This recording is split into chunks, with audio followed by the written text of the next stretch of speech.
Free people of Berlin, today as in the past, the United States stands for the strict observance and full implementation of all parts of the Four-Power Agreement of 1971.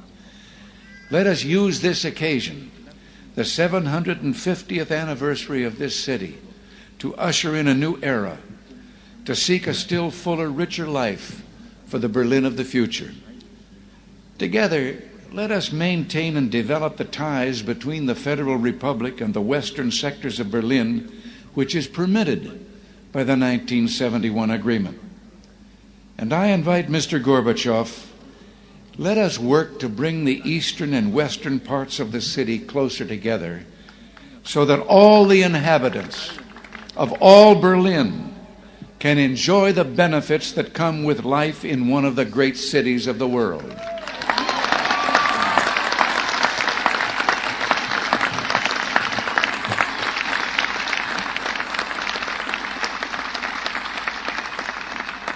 To open Berlin still further to all Europe, East and West, let us expand the vital air access to this city, finding ways of making commercial air service to Berlin more convenient, more comfortable, and more economical.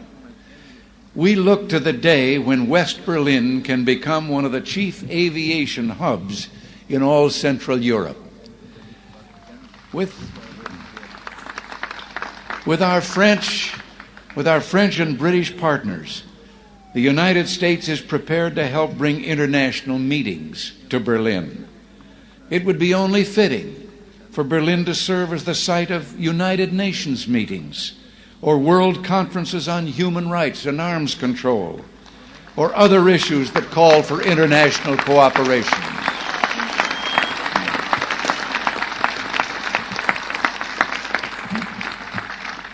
There is no better way to establish hope for the future than to enlighten young minds, and we would be honored to sponsor summer youth exchanges, cultural events, and other programs for young Berliners from the East. Our French and British friends, I'm certain, will do the same, and it's my hope that an authority can be found in East Berlin to sponsor visits from young people of the Western sectors.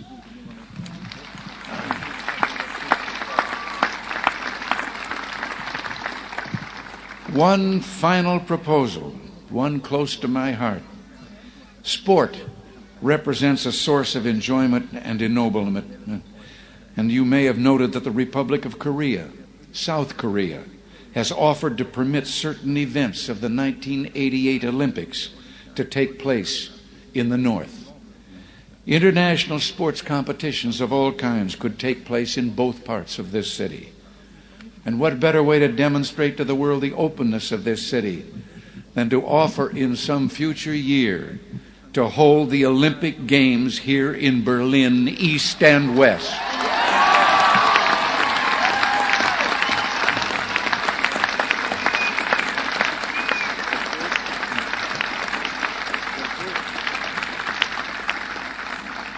In these 4 decades, as I have said, you Berliners have built a great city.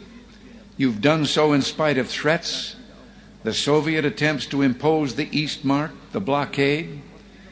Today, the city thrives in spite of the challenges implicit in the very presence of this wall. What keeps you here? Certainly there's a great deal to be said for your fortitude, for your defiant courage, but I believe there's something deeper. Something that involves Berlin's whole look and feel and way of life. Not mere sentiment. No one could live long in Berlin without being completely disabused of illusions. Something instead that has seen the difficulties of life in Berlin but chose to accept them. That continues to build this good and proud city in contrast to a surrounding totalitarian presence that refuses to release human energies or aspirations. Something that speaks with a powerful voice of affirmation, that says yes to this city, yes to the future, yes to freedom. In a word, I would submit that what keeps you in Berlin is love.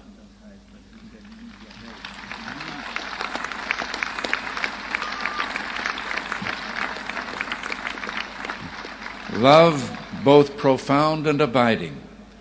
Perhaps this gets to the root of the matter, to the most fundamental distinction of all between East and West. The totalitarian world produces backwardness because it does such violence to the spirit, thwarting the human impulse to create, to enjoy, to worship. The totalitarian world finds even symbols of love and of worship an affront. Years ago, before the East Germans began rebuilding their churches, they erected a secular structure, the television tower at Alexanderplatz.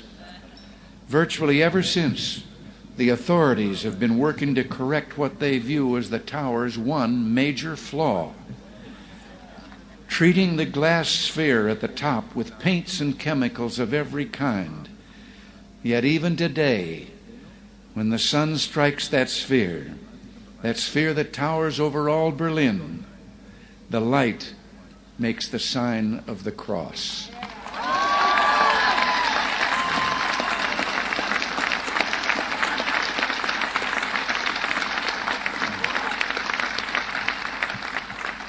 There in Berlin, like the city itself, symbols of love, symbols of worship cannot be suppressed.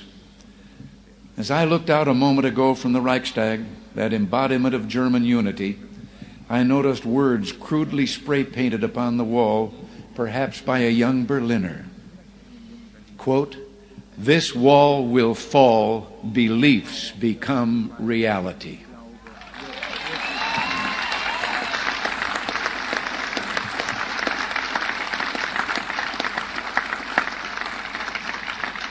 Yes, across Europe this wall will fall, for it cannot withstand faith, it cannot withstand truth. The wall cannot withstand freedom. And I would like, before I close, to say one word. I have read and I have been questioned since I've been here about certain demonstrations against my coming.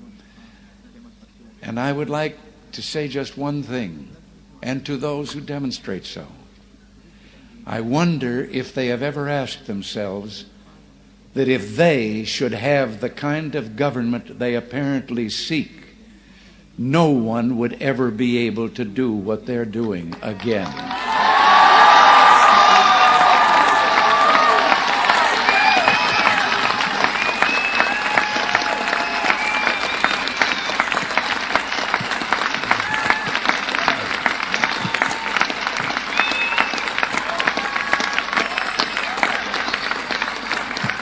Thank you, and God bless you all. Thank you.